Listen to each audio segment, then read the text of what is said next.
One of the things that was the most profound and had the most significant difference on how I felt about going to work was when I stopped caring or giving a rat's, you know what, about what people were doing. When I focused on myself and what I could control and how I could respond, things shifted.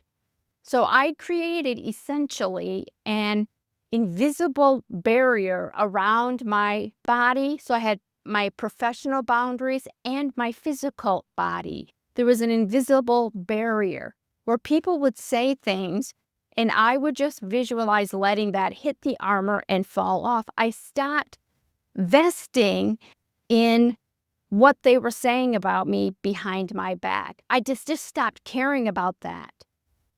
I only focused on what I could do strategically to protect myself, to reduce the risk of bullying, and also I focused on doing the best at my job.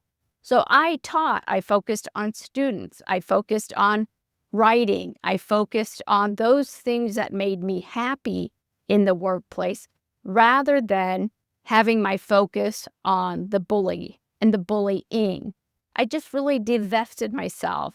Yes, I had a mind shift.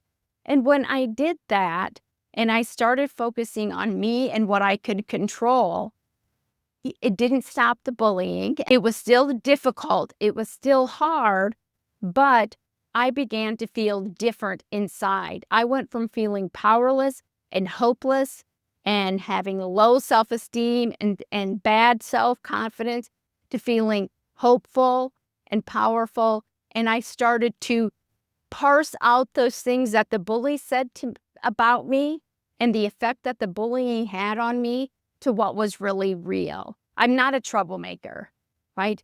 I'm actually quite a good professor and a very good instructor.